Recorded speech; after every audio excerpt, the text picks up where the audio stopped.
ನಟ ದರ್ಶನ್ ಈಗಾಗಲೇ ಪರಪ್ಪನ ಅಗ್ರಹಾರಕ್ಕೆ ಸೇರಿ 2 ದಿವಸಗಳಾಗಿದೆ. ಸೊ ಇದ್ರ ಬಗ್ಗೆ ಮಾತಾಡೋಕ್ಕೆ ಫಿಲಂ ಚೇಂಬರ್ ಮಾಜಿ ಅಧ್ಯಕ್ಷರಾಗಿರುವಂಥ ಬಾಮಾ ಹರೀಶ್ ಅವರು ನಮ್ಮ ಜೊತೆಗಿದ್ದಾರೆ. ಅವ್ರನ್ನ ಮಾತಾಡಿಸ್ತಾ ಹೋಗ್ತೀನಿ. ಸರ್, ದರ್ಶನ್ ಅನ್ನುವಂಥ ಒಬ್ಬ ನಟ ಇಂಡಸ್ಟ್ರಿಯಲ್ಲಿ ಇವಾಗ ಇಲ್ಲ, ಅಥವಾ ಅವರು ಇಂಡಸ್ಟ್ರಿಯಿಂದ ಈಗ ಜೈಲು ಪಾಲಾಗಿದ್ದಾರೆ ಅನ್ನುವಂಥದ್ದು ನಿಮಗೆಲ್ಲ ಕನ್ನಡ ಇಂಡಸ್ಟ್ರಿಗೆ ಎಷ್ಟಿನ ನೋವಿನ ವಿಷಯ. ಜೊತೆಗೆ ಅವರಿಲ್ಲ ಅನ್ನುವಂಥದ್ದನ್ನು ನೀವು ಹೆಂಗೆ, ಅಂದರೆ ಇಂಡಸ್ಟ್ರಿಯಿಂದ ಈಗ ಸ್ವಲ್ಪ ಬ್ರೇಕ್ ತಗೊತಾ ಇದ್ದಾರೆ, ಏನು ಯಾವ ಥರ ಎಕ್ಸ್ಪ್ಲೈನ್ ಮಾಡ್ತೀರಾ ಇದನ್ನು?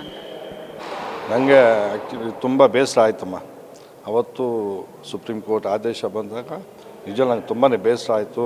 ಆಮೇಲೆ ಮಧ್ಯಾಹ್ನ ದರ್ಶನ್ ಹೊರಗಡೆ ಇದ್ದವನು ಬಂದು ಆಮೇಲೆ ಮಧ್ಯಾಹ್ನ ಮೇಲೆ ಅರೆಸ್ಟ್ ಮಾಡಿದಾಗ ಕೂಡ ಭಾಳ ಬೇಸರ ಆಯಿತು. ಎಂಥ ಸುಂದರವಾದಂಥ ಒಂದು ಜೀವನ ಕಟ್ಕೊಂಡಿದ್ದ. ಆ ಸುಂದರವಾದಂಥ ಒಂದು ಜೀವನದಲ್ಲಿ ಯಾಕೆ ಭಾಳ ಬದುಕಲಿಲ್ಲ,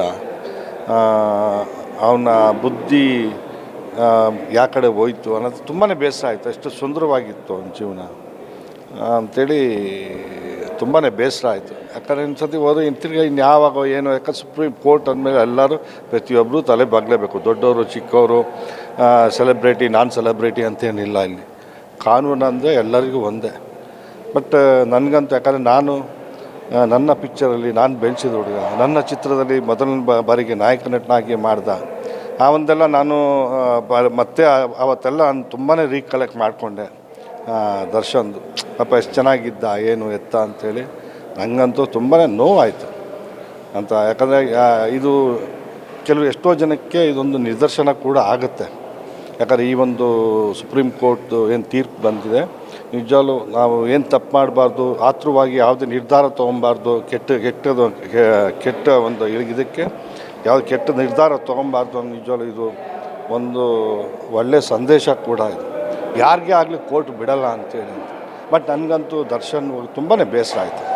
ಸರ್, ಇವಾಗ ಹೈಕೋರ್ಟ್ ಒಂದು ಮಧ್ಯಂತರ ಜಾಮೀನು ಕೊಟ್ಟಿರುತ್ತೆ. ಜೂನು ಲಾಸ್ಟ್ ಇಯರ್ 2024 ಜೂನ್ 12ನೇ ತಾರೀಕು ಅವರು ಜೈಲಿಗೆ ಹೋಗುವ ಸಂದರ್ಭದಲ್ಲಿ 131 ದಿವಸಗಳ ಒಂದು ವಾಸ ಮುಗಿಸಿದ ಮೇಲೆ ಮಧ್ಯಂತರ ಜಾಮೀನು, ಅಂದರೆ ಬೆನ್ನು ನೋವಿದೆ ಅಂತ ಬಂದ ಮೇಲಾದರೂ ಅವರು ಸ್ವಲ್ಪ ಸುಧಾರಿಸ್ಕೋಬೇಕಿತ್ತು. ಎಚ್ಚೆತ್ಕೊಂತಿದ್ರೆ ಇವತ್ತು ಮತ್ತೆ ಹೋಗುವಂಥ ಪರಿಸ್ಥಿತಿ ಬರ್ತಾ ಇರಲಿಲ್ವೇನೋ ಅಂತ. ಇದು ಅವರವರ ವೈಯಕ್ತಿಕ ಮತ್ತು ಅವರ ವಿವೇಚನಕ್ಕೆ ಬಿಟ್ಟಂಥ ವಿಚಾರ. ಯಾಕಂದರೆ ಕಾನೂನು ಅಂದಮೇಲೆ ಕಾನೂನು ಮುಂದೆ ಎಲ್ಲರೂ ತಲೆ ಬಾಗಲೇಬೇಕು. ನಾವು ಕಾನೂನು ಯಾವ ಒಂದು ಉದ್ದೇಶದಿಂದ ಬೇಲ್ ಕೊಟ್ಟಿದೆ ಆ ಉದ್ದೇಶ ಚೌಕಟ್ಟಲ್ಲಿ ನಾವು ಇರಬೇಕಾಯ್ತು. ಬಟ್ ಪ್ರತಿಯೊಬ್ಬರು ಕಣ್ಣಲ್ಲಿ ಅದು ಯಾವ ಥರ ಅನಿಸ್ತೋ ಗೊತ್ತಿಲ್ಲ. ಬಟ್ ಅದು ಕೂಡ ಕಾನೂನು ಮುರಿದಿದ್ರೆ ಅನಿಸುತ್ತೆ. ಬಟ್ ಅದು ನನಗೆ ಸರಿ ಗೊತ್ತಿಲ್ಲ. ಅದು ಕೂಡ ಸುಪ್ರೀಂ ಕೋರ್ಟ್ ತಂದ ನಂತರ ಅವರು ಎಲ್ಲ ಒಂದು ಬೇಲ್ ಮೇಲೆ ಈಚೆ ಕಡೆ ಬಂದು ಸ್ವಲ್ಪ ದಿವಸ ಒಂದು ಕೂಡ ಅವರು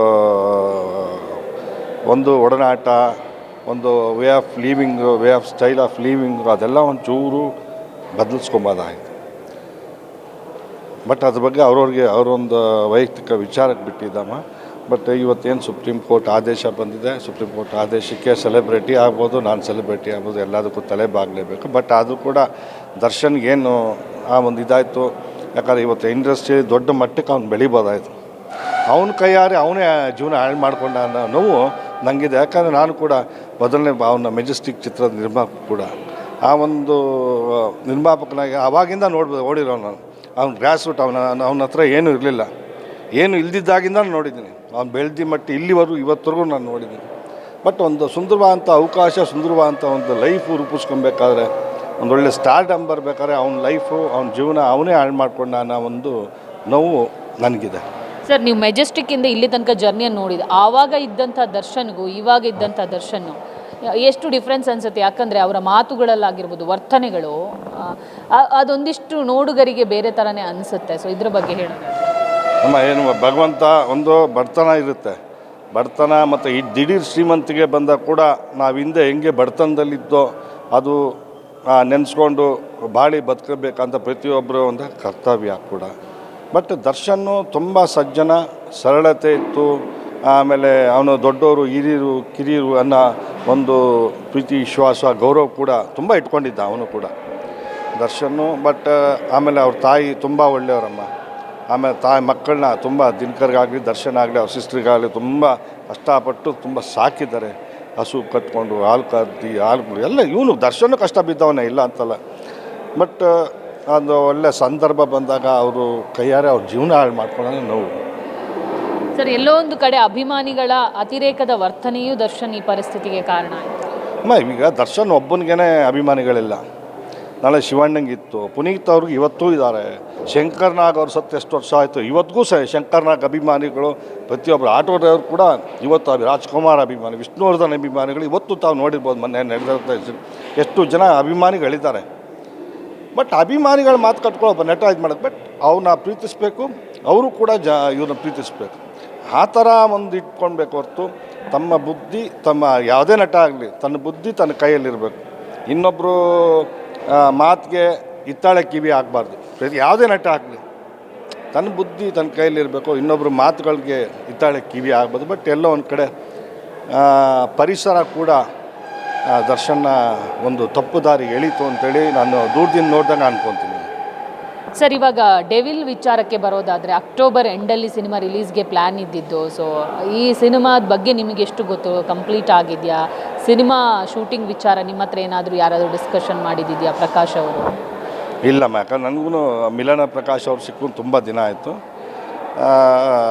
ನನಗೂ ದರ್ಶನ ಕೂಡ ನನಗೂ ಸಿಗಲಿಲ್ಲ. ಆಮೇಲೆ ಹೊರಗಡೆ ಬೇರೆ ಮೇಲೆ ಕೂಡ ನನಗೆ ಸಿಗಲಿಲ್ಲ. ದಿನಕರು ಒಂದು 2-3 ಸತಿ ದಿನ ಹತ್ರ ಮಾತಾಡಿದ್ದೀನಿ. ಅದು ಬಿಟ್ಟರೆ ಬೇರೆ ಮಾತಾಡಲಿಲ್ಲ. ಬಟ್ ಅದ್ರ ಡೆವಿಲ್ ಬಗ್ಗೆ ಸಿನಿಮಾ ಕೂಡ ಯಾವ ಹಂತದಲ್ಲಿದೆ ಅಂತಲೂ ಕೂಡ ಗೊತ್ತಿಲ್ಲ. ಬಟ್ ಮುಗ್ದಿದೆ ಅಂತ ಬೇರೆಯವ್ರ ಬಗ್ಗೆ ಮುಖಾಂತರ ಕೇಳ್ಪಟ್ಟಿದ್ದೀನಿ. ಬಟ್ ಆ ಚಿತ್ರ ಒಳ್ಳೆಯದಾಗಲಿ ಅಂಥೇಳಿ ಆ ಚಿತ್ರ ನಿರ್ಮಾಪಕ ಅಟ್ಲೀಸ್ಟ್ ಇವಾಗ ಅವ್ರು ಬಂದಂಥ ಅವರ ಬೇಲ್ ಮೇಲೆ ಬಂದಂಥ ಸಂದರ್ಭದಲ್ಲಿ ಪಿಕ್ಚರ್ ಮುಗಿಸ್ಕೊಂಡು ರಿಲೀಸ್ ಮಾಡೋ ಅಂತ ತಂದಿದ್ದಾರೆ ಅಂದರೆ ಭಾಳ ಖುಷಿ ಅಂತ ವಿಚಾರ. ದರ್ಶನ್ನಿಂದನೂ ಒಬ್ಬ ನಿರ್ಮಾಪಕ ಮತ್ತೆ ಉಳ್ಕೊಂಡ ಅನ್ನೋ ಒಂದು ಖುಷಿ ನನಗಿದೆ. ಇದಿಷ್ಟು ನಿರ್ಮಾಪಕರಾಗಿರುವಂಥ ಬಾಮಾ ಹರೀಶ್ ಅವರ ಮಾತು. ಕ್ಯಾಮರಾ ಪರ್ಸನ್ ಸಂದೇಶ್ ಜೊತೆ ದೀಪಿಕಾ, ಪವರ್ ಟಿವಿ, ಬೆಂಗಳೂರು.